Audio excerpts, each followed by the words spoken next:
प्रिय विद्यार्थियों, मैं एटा कोचिंग क्लासेस की तरफ से सभी प्रतियोगी परीक्षाओं के लिए ब्राह्म चिन्ह के MCQ क्वेश्चन लेके आ रहा हूँ और मैं आशा करता हूँ कि ये आपके लिए बहुत उपयोगी होंगे। तो देखिए, सबसे पहला क्वेश्चन देखते हैं कि कोष्टांकित ब्राह्म चिन्ह का क्या नाम है। ऑप्शन ए अल्पविराम, ऑप्शन बी अर्धविराम, ऑप्शन सी योजक, ऑप्शन डी कोष्टक। इसमें कौन सा सही है? इसमें सही है ऑप्शन बी। अच्छा, अल्पविराम की बात करें तो अल्पविराम ऐसे होता है, अर्धविराम की बात करें तो अर्धविराम ऐसे होता है। अगर हम योजक की बात करें तो योजक को ही कई नामों से जानते हैं। योजक को संयोजक भी जानते हैं, संयोजक। योजक को ही समासिक बोलते हैं, समासिक चिन्ह। योजक को अंग्रेजी में डैश बोलते हैं। कोष्टक, कोष्टक इस तरीके से होता है। इसी के साथ अगला क्वेश्चन देखते हैं। जहां वाक्य की गति अंतिम रूप ले ले, विचार के तार टूट जाएं, वहां किस चिन्ह का प्रयोग किया जाता है? योजक का यानी समासिक का, ऑप्शन बी अल्पविराम का, ऑप्शन सी उद्धरण का, ऑप्शन डी पूर्णविराम का। किसका किया जाता है? इसमें ऑप्शन डी सही है, यानी पूर्णविराम। योजक हमने बता ही दिया। योजक को क्या कहते हैं? संयोजक भी कहते हैं, समासिक भी कहते हैं, सामासिक। क्या बोलते हैं? सामासिक। इसको एक नाम से और जानते हैं, इसका नाम एक और है, निर्देशक। निर्देशक। अल्पविराम, अल्पविराम इस तरीके से होता है। उद्धरण चिन्ह, उद्धरण चिन्ह कैसा होता है? उद्धरण यानी इस तरीके से। पूर्णविराम ये। अगला, रेखांकित चिन्ह कौन सा है? ऑप्शन ए लोक सूचक, ऑप्शन बी स्थान सूचक, ऑप्शन सी समाप्ति सूचक, ऑप्शन डी टीका सूचक चिन्ह। बताइए इसमें कौन सा आंसर सही है? ऑप्शन ए सही है। कौन सा सही है? Option A. अच्छा, लोक सूचक को दो तरीके से लगाते हैं, या तो इस तरीके से मिलेगा प्लस में इस तरीके से, या डॉट डॉट डॉट इस तरीके से। समाप्ति सूचक, समाप्ति सूचक, समाप्ति सूचक का मतलब होता है किसी भाग का समाप्त होना, समाप्ति सूचक कहलाता है। यानी किसी लेख अथवा पुस्तक या फिर अध्याय की समाप्ति पर यह चिन्ह लिखा जाता है, यानी लगाया जाता है। टीका, टीका का चिन्ह कैसा होता है? टीका का चिन्ह कई तरीके से, या तो स्टार बना हुआ दिखाई देगा, या फिर इस तरीके से होगा प्लस में, या फिर टू लिखा होगा। टीका का मतलब अगर बताएं तो तुमने देखा होगा अक्सर किताबों में कि हाशिए में सूचना देने के लिए इसे टांकित किया जाता है। जैसे हाशिए में कोई सूचना देनी है, हाशिए में कोई सूचना देनी हो तब इसका प्रयोग किया जाता है। अक्सर देखा होगा किताबों में। अगर हम लोक सूचक की बात करें, जो इसमें ऑप्शन ए सही है, अगर उस लोक सूचक की बात करें तो श्री कामता प्रसाद गुरु इसे स्थान सूचक चिन्ह कहते हैं। क्या कहते हैं? स्थान सूचक, स्थान सूचक, जिन्होंने ये ब्राह्म चिन्ह दिए। तो उनका कहना है कि जब किसी का उद्धरण देते हैं और उसमें कुछ छोड़ना चाहते हैं तो उस छोड़े हुए भाग को लोक चिन्ह लगाकर संकेतित करते हैं। ठीक है, इसी के साथ अगला क्वेश्चन देखते हैं। किसी अक्षर या शब्द पर विशेष बल देने के लिए किस चिन्ह का प्रयोग किया जाता है? एक गहरा उद्धरण का, दोहरा उद्धरण का, ब्राह्म चिन्ह का, या विस्मरण का? एक गहरा उद्धरण यानी इस तरीके से, दोहरा उद्धरण इस तरीके से, ब्राह्म चिन्ह इस तरीके से। बताइए किसका किसका करते हैं? किसका करते हैं? एक गहरा उद्धरण। किसका करते हैं? एक गहरा उद्धरण। इसी के साथ अगला क्वेश्चन। ओह, बहुत कठिन समय आया है, दिए गए वाक्य में उचित विराम चिन्ह लगाइए। नंबर ए ब्राह्म, नंबर 2 योजक, यहाँ पे योजक है, नंबर सी प्रश्नवाचक, नंबर डी अल्पविराम। किसका करते हैं? सर यहाँ पे मिस्टेक हुई है, यहाँ पे पॉइंट है, यानी अब हो गया ये कौन सा चिन्ह हो गया? विस्मयाद चिन्ह। कौन सा हो गया? विस्मयाद। अगर कहीं पर हर्ष, शोक, प्रसन्नता, उत्साह, आश्चर्य, घृणा आदि जैसे भावों की अभिव्यक्त करने वाले वाक्यों में विस्मयाद बोधक अपव्ययों के बाद इस चिन्ह का प्रयोग किया जाता है। अगला है तुम्हारा, ये वाला है योजक, ये वाला है प्रश्नवाचक, और ये है कौन सा है? अल्प विराम। कौन सा है? अल्प विराम। ये जो इस तरीके से चिन्ह है ऑप्शन नंबर ए में, इस तरीके से, इसको कहते हैं हम, क्या कहते हैं बताओ, किसी को पता है? आश्चर्य चिन्ह। कौन सा बोलते हैं? आश्चर्य चिन्ह। आश्चर्य चिन्ह या विस्मयाद बोधक, विस्मयाद बोधक, विस्मयाद बोधक। ठीक है। इसी के साथ अगला क्वेश्चन, निम्नलिखित में से कौन सा अल्पविराम है? ऑप्शन ए वाला है, या ऑप्शन बी वाला है, या ऑप्शन सी वाला है, या ऑप्शन डी वाला है। अगर मैं आपको नाम बताऊं तो इसको बोलते हैं पाद बिंदु। क्या बोलते हैं? पाद बिंदु। अच्छा, इसका प्रयोग क्या होता है? इसका प्रयोग होता है अरबी फारसी शब्दों में, अरबी फारसी शब्दों में, अरबी फारसी शब्दों में इसका प्रयोग होता है। जैसे क, ख, समझ रहे हैं, ज। कुल मिला के अब हिंदी में इनका प्रचलन समाप्त हो चुका है। अच्छा, हम दूसरे की बात करें तो इसको बोलते हैं अर्धविराम। क्या बोलते हैं? अर्धविराम। अर्धविराम, इसका प्रयोग कहाँ होता है? अर्धविराम, यानी वाक्य में जब अल्पविराम से अधिक ठहराव आता है तो अर्धविराम का प्रयोग किया जाता है। समझ रहे? जैसे आओ, जैसे वाक्य है आओ, बैठो, खेलो, पर बदमाशी मत करो, यानी प्रत्येक के बाद लगेगा। जैसे हम यहाँ पे लिखें आओ, आओ, अर्धविराम, बैठो, अर्धविराम, खेलो,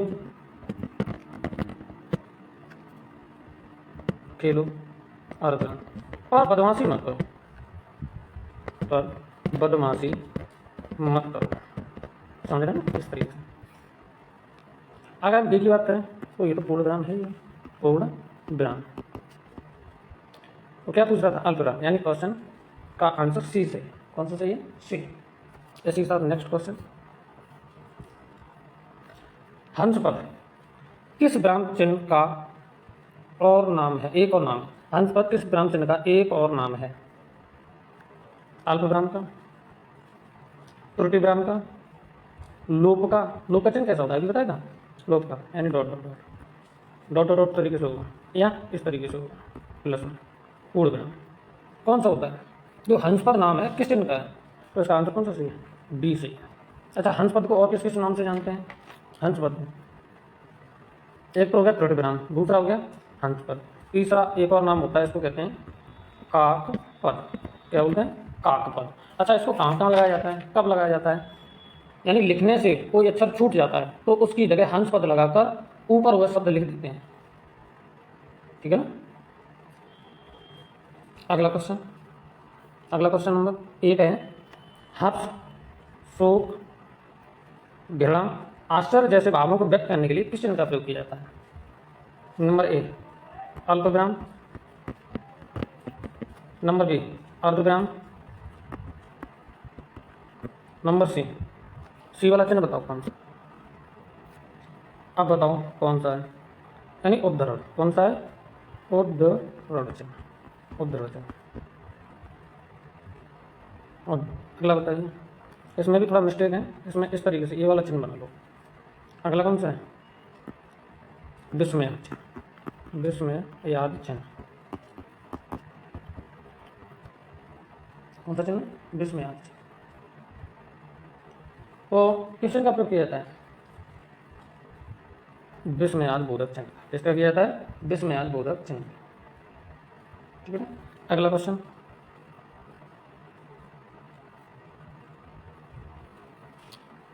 अर्धविराम का चिन्ह है, अर्धविराम का चिन्ह कौन सा है? ऑप्शन ए अल्पविराम, अल्पविराम, option B option C, option C में क्या है, इकहरा उद्धरण, इकहरा उद्धरण। ऑप्शन बी डैश यानी योजक या संयोजक। तो अर्धविराम का चिन्ह कौन सा है, बी। ऑप्शन नंबर कौन सा होगा, बी सही। इसी को क्या बोलते हैं, अर्धविराम। क्या बोलते हैं, अर्धविराम। इसी के साथ अगला क्वेश्चन नंबर 10 है। श्री कामका प्रसाद गुरु के अनुसार विराम चिन्हों की संख्या कितनी है, कितनी है, 20 है, 18 है, 17 है, 6 है। इसमें क्वेश्चन का आंसर कौन सा सही है, ए सही है। कौन सी है, 20 है। इसी के साथ अगला क्वेश्चन 11 है। मनोविकार सूचना शब्दों, वाक्यांशों तथा वाक्यों के अंत में किस चिन्ह का प्रयोग किया जाता है। नंबर 1 विस्मयादिबोधक यानी इस तरीके से। दूसरा प्रश्नवाचक। तीसरा अर्धविराम। चौथा अल्पविराम। किस तरीके किसका प्रयोग किया जाता है, यानी विस्मयादिबोधक का। किसका किया जाता है, विस्मयादिबोधक। क्वेश्चन नंबर 12 वाक्य में क्षण भर ठहराव के लिए प्रयुक्त चिन्ह। नंबर 1 अल्पविराम है, नंबर बी अर्धविराम है, नंबर सी अपूर्ण विराम, ये होता है अपूर्ण विराम, या इनमें से कोई नहीं। अगर हम अपूर्ण विराम की बात करें तो अपूर्ण विराम को ही उपविराम कहते हैं। क्या कहते हैं, उपविराम। यानी इसे कामका प्रसाद गुरु ने विसर्ग के समकक्ष बताकर मान्यता दी है। इन्होंने कहा ये विसर्ग के समकक्ष, यह है हमारा अर्धविराम और यह अल्पविराम। तो इसका आंसर कौन सा सही होगा, अल्पविराम। कौन सा होगा, अल्पविराम। अगर हम अल्पविराम की बात करें कहाँ कहाँ लगता है, तो सबसे पहली बात अल्पविराम लगता है कि जहाँ एक ही व्याकरणिक कोटि के कई शब्द आए और वहाँ पर और व ना हो, यानी ये शब्द ना हो, और ना हो और वो ना हो, वहाँ पर क्या लगेगा, अल्पविराम लगेगा। दूसरा नंबर और अल्पविराम कहाँ पे लगता है, अगला नंबर 2 अल्पविराम अगर दूसरी जगह लगना कहाँ लगेगा, जहाँ 2 या 2 से अधिक वाक्यांश आएँ और उनके बीच योजक ना हो, योजक चिन्ह हो, यानी डैश ना हो। जैसे हम कहें राम घर आया, अल्पविराम, थोड़ी देर रुका और चला गया, समझ गए ना। अगर तीसरे नंबर बात करें और कहाँ लगता है, तो तीसरा नंबर लगता है कि वाक्य में प्रयुक्त होने वाले अव्ययों, अव्यय मतलब किन, परंतु, पर, लेकिन, मगर, भी, इन सब से पहले अल्पविराम का प्रयोग होता है। जैसे हम स्टेशन पहुंच तो गए, अल्पविराम, किंतु ट्रेन जा चुकी थी। मैं चलता, अल्पविराम, मगर मेरी तबीयत ठीक नहीं थी, समझ रहे ना। अगर हम चौथा नंबर बात करें, अगला नंबर और कहाँ लगता है, तो समान अधिकार शब्दों के मध्य में अल्पविराम लगता है। समान अधिकार वाले शब्दों, जैसे देश के प्रधानमंत्री, कॉमा, यानी अल्पविराम। श्री नरेंद्र दामोदर दास मोदी ने चीन को कूटनीति से परास्त कर दिया। अब इसमें दोनों शब्द देखो, प्रधानमंत्री और श्री दामोदर दास नरेंद्र मोदी, दोनों बराबर के शब्द हैं, ठीक है ना। इसी के साथ अगला क्वेश्चन नंबर 13 पूर्ण शब्द के लिए किस चिन्ह का प्रयोग किया जाता है। नंबर 1 पूर्णविराम का, नंबर बी, ये चिन्ह बताएगा कौन सा है, कोई बताओ। इसको बोलते हैं लाघव चिन्ह। क्या बोलते हैं, लाघव, या एक और नाम होता है संक्षेप सूचक, संक्षेप सूचक।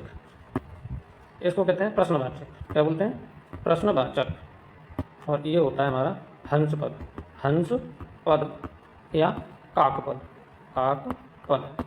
तो उसमें कौन सा आंसर सही है, इसमें आंसर बी सही है। किसी को तृटपूर्ण शब्द बोलते हैं, तृटपूर्ण चिन्ह, या हंस पद या काक पद। अगला क्वेश्चन 14 जहाँ पूर्ण विराम की अपेक्षा कम और अल्प विराम से अधिक रुकना अपेक्षित हो, वहाँ किस चिन्ह का प्रयोग होता है। यानी जहाँ पूर्ण विराम की अपेक्षा कम और अल्प विराम की अपेक्षा अधिक रुकना हो, वहाँ किस चिन्ह का प्रयोग, यानी अर्धविराम का। अर्धविराम का चिन्ह ऐसे लगेगा, अर्धविराम, विस्मयादिबोधक इस तरीके से, या संक्षेप सूचक ये हो गया, या कोष्टक इस तरीके से। किसका प्रयोग होता है, अर्धविराम। किसका होता है, ऑप्शन नंबर ए सही है। कौन सा सही है, ए। इसी के साथ नेक्स्ट क्वेश्चन, जब वाक्य के मध्य में कोई शब्द या पद छूट जाता है तब उसे पूरा करने के लिए उस स्थान पर कौन सा चिन्ह लगाकर उसके ऊपर लिखा जाता है। अपूर्ण सूचक विराम चिन्ह, अपूर्ण सूचक मैंने अभी बताया था कौन सा होता है, अपूर्व सूचक यानी विसर्ग की तरह। कामता प्रसाद गुरु ने इसे विसर्ग के समकक्ष ही माना है। अर्धविराम, अल्पविराम, हंसपद या कागपद, यानी जब कोई वाक्य में कोई शब्द छूट जाता है तो कौन सा चिन्ह लगाकर उसके ऊपर लिखा जाता है? तो इसका आंसर सही है ऑप्शन नंबर डी। नेक्स्ट 16, सुख दुख के बीच लगने वाला चिन्ह है, कौन सा चिन्ह है? निर्देशक, निर्देशक। नंबर बी योजक, योजक सॉरी डैश होता है। विवरण चिन्ह, विवरण चिन्ह जानते हो किसे कहते हैं? विवरण चिन्ह इस तरीके से होता है। अपूर्ण चिन्ह, अपूर्ण कौन सा होता है? इस तरीके से। तो इसमें कौन सा? इसमें आंसर थोड़ी मिस्टेक है, यानी जो योजक चिन्ह है उसी को निर्देशक कहते हैं। तो यहाँ पे निर्देशक ना होकर निदेशक होगा। क्या होगा? निदेशक। तो इसका आंसर कौन सा सही है? आंसर बी सही है। कौन सा सही है? बी। इसी के साथ 17 क्वेश्चन है हमारा कि जब वाक्य में एक समान अधिकरण का प्रयोग होता है तो किस विराम चिन्ह का प्रयोग होता है? अल्पविराम का, अर्धविराम का, संकेत चिन्ह का या लाघव का? लाघव किस तरीके से होता है? लाघव चिन्ह किसका प्रयोग होता है? अर्धविराम का। किसका होता है? अर्धविराम का। इसी के साथ नेक्स्ट क्वेश्चन, मिश्रित एवं संयुक्त वाक्य में विरोध का भाव प्रकट करने के लिए किस विराम चिन्ह का प्रयोग किया जाता है? ऑप्शन नंबर ए अर्धविराम का, ऑप्शन नंबर बी उपविराम का, ऑप्शन नंबर सी योजक चिन्ह या डैश या संयोजक या निर्देशक चिन्ह। अगला क्वेश्चन वो अगला ऑप्शन कोष्टक का। किसका होता है? मिश्रित या संयुक्त वाक्य में विरोध का भाव प्रकट करने के लिए किस चिन्ह का प्रयोग होता है? अर्धविराम का। किसका होता है? अर्धविराम का। ऑप्शन नंबर ए सही है। इसी के साथ नेक्स्ट क्वेश्चन 19, तुम कब आओगे? इस वाक्य में उचित विराम चिन्ह का प्रयोग करें, यानी पूर्ण विराम, प्रश्नवाचक चिन्ह, उपविराम, उपविराम यानी विसर्ग। कामता प्रसाद गुरु जी ने इसे विसर्ग के समकक्ष माना, या कोष्टक। इसमें आंसर सही है हमारा ऑप्शन नंबर बी। इसी के साथ नेक्स्ट क्वेश्चन 20, तुल्यता सूचक चिन्ह को पहचानें। इसमें तुल्यता सूचक चिन्ह कौन सा है? तुल्यता सूचक चिन्ह को पहचानें। नंबर 1 लाघव, इसको क्या बोलते हैं? लाघव चिन्ह, लाघव। अगला कोष्टक, अगला काकपद, और नेक्स्ट है, नेक्स्ट कौन सा है बता दो? तुल्यता सूचक। कौन सा है? तुल्यता सूचक। इसको दूसरे नाम से भी जानते हैं, समता सूचक। क्या होता है? समता सूचक, समता सूचक। अगर हम इसकी बात करें तुल्यता सूचक या समता सूचक, ये लगता कहाँ है? यानी शब्दार्थ दिखाने या गणित में तुल्यता सूचक का प्रयोग किया जाता है। जैसे जैसे हम कहें पाषाण, पाषाण बराबर पत्थर, धरा बराबर पृथ्वी। जैसे हम एक शब्द कहें बिडौजा, तो बिडौजा बराबर क्या होता है? इंद्र होता है, यानी इंद्र को क्या बोलते हैं? बिडौजा। या बराबर गणित में प्रयोग किया जाता है। इसी के साथ नेक्स्ट क्वेश्चन, किस शब्द में ए स्वर नहीं है? ए स्वर किस में नहीं है? ये थोड़ा क्वेश्चन हटते हैं। किस स्वर में, वो सॉरी किस शब्द में ए स्वर नहीं है? बताइए। वैदिक में नहीं है, एक्ट में नहीं है, पैतृक में नहीं है, या स्नेह में नहीं है? यानी ए स्वर इनमें से किस में नहीं है? वैदिक में नहीं। किसमें नहीं है? वैदिक में। इसके साथ क्वेश्चन नंबर 22, संयोजक चिन्ह यानी डैश को किस अन्य नाम से जानते हैं? ऑप्शन नंबर ए समासिक चिन्ह, ऑप्शन नंबर बी कोष्टक, ऑप्शन नंबर सी अवतरण चिन्ह। अवतरण चिन्ह कैसा होता है? अवतरण यानी एक ऐरा अवतरण को ही क्या कहते हैं? अवतरण बोलते हैं। यानी एक ऐरा अवतरण होता है उसी को अवतरण बोलते हैं। या इनमें से कोई नहीं। यानी संयोजक चिन्ह को अन्य किस नाम से जानते हैं? वेरी गुड, यानी ऑप्शन नंबर ए सही है। इसी को क्या कहते हैं? समासिक चिन्ह भी बोलते हैं, निर्देशक चिन्ह भी बोलते हैं, अंग्रेजी में डैश भी कहते हैं, योजक भी कहते हैं, संयोजक भी कहते हैं, ठीक है। इसी के साथ अगला क्वेश्चन 23, जहां योजक चिन्ह का प्रयोग नहीं करते, पहचानिए योजक चिन्ह का प्रयोग कहाँ नहीं करते हैं। ऑप्शन नंबर 2, संयुक्त क्रिया एक साथ प्रयुक्त हों, करते हैं, बिल्कुल करते हैं। रीट वाचक और प्रमाणवाचक क्रिया विशेषण में प्रयुक्त दो अवयवों में, इसमें भी करते हैं। जब क्रिया की मूल धातु के साथ प्रेरणार्थक क्रिया आए, इसमें भी करते हैं। कर्मधारय समास से बने शब्दों में योजक चिन्ह का प्रयोग नहीं, इसी में नहीं करते हैं। यानी हमारा 23 का आंसर डी सही है। कौन सा सही है? डी सही है। कर्मधारय समास तो आप लोग जानते ही होंगे। अगला क्वेश्चन नंबर 24, किस विराम चिन्ह का द्योतक है? ये जो चिन्ह दिया है वो किसका है? विवरण चिन्ह का, पुनरुक्त सूचक चिन्ह का, उद्धरण चिन्ह का, या कोष्टक का? किसका?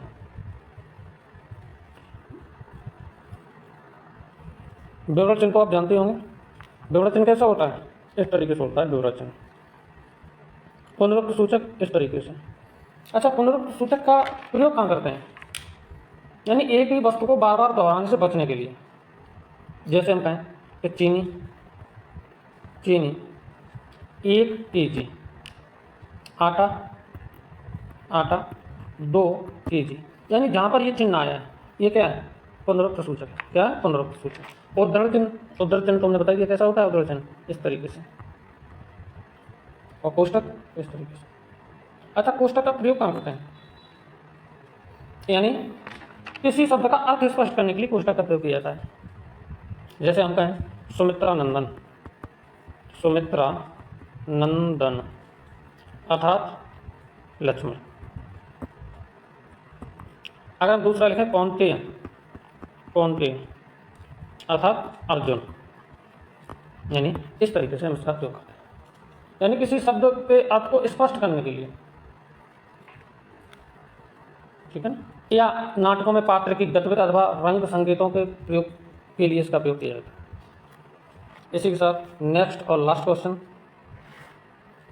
कर्मवाचक क्रिया विशेषण में किस प्रकार के विराम चिन्ह का प्रयोग किया जाता है? कर्मवाचक